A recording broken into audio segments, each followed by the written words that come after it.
Tbilisio ligoninės skyriuje, kur gydomi neišnešioti kūdikiai, verksmų beveik nesigirdi, tik medikus įspėjantys signalai. Viena didžiausių dar neišsivyščiusių kūdikių bėdų – akys. Jas dažnai apninka tinklainės liga retinopatija. Jos negydant, vaikai apanka. Jiems reikia papildomo deguonies, nes jų plaučiai nėra gerai išsivystę. Bet deguonis gali būti kenksmingas jų akims, net jeigu jie negalėtų be jo išgyventi. Mes pasirenkame tarp dviejų blogybių. Bandome išsaugoti juos gyvus, sveikus, bet turime stebėti akių vystymąsi.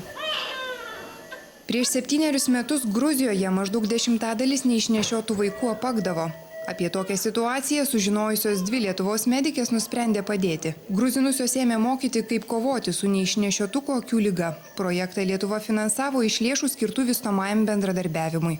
Dabar ligoninėse kolegos iš Gruzijos jas ir Lietuvos ambasados darbuotojus vadina kūdikių angelais sargais.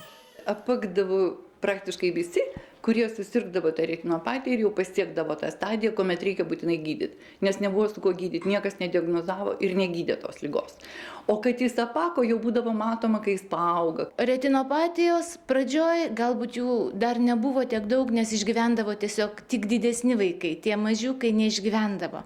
Bet labai greitai, kadangi kelis metus dirbom, jau ir daktarai mums rašė, ir mes kelis kartus važiavom ir matėm, kaip pradėjo išgyventi vis mažesni ir vis daugiau retinopatijos būdavo tiesiog sutinkama tarp tų vaikelių. Gruzijos gydytojai ne tik apmokyti, su Lietuvos ir Japonijos pagalba nupirkta reikiama technika sergančių vaikų gydymui.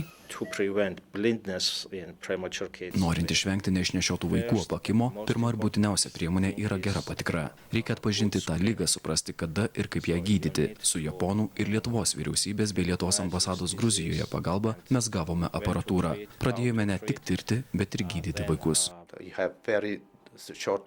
Turime mažai laiko. Vaikai turi būti gydomi per 45 valandas nuo tada, kai liga diagnozuojama. Nėra pakankamai laiko keliauti į kitas klinikas ar šalis. Reikia turėti visą įrangą čia, Gruzijoje. Procentas vaikų, kuriems būtinas retinopatijos gydymas, yra labai didelis. Galima sakyti, kad čia turime retinopatijos epidemiologiją.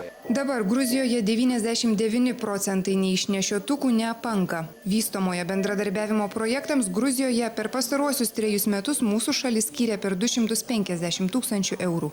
Justina Bezaraitė, Vidmantas Beržinis, Gruzija.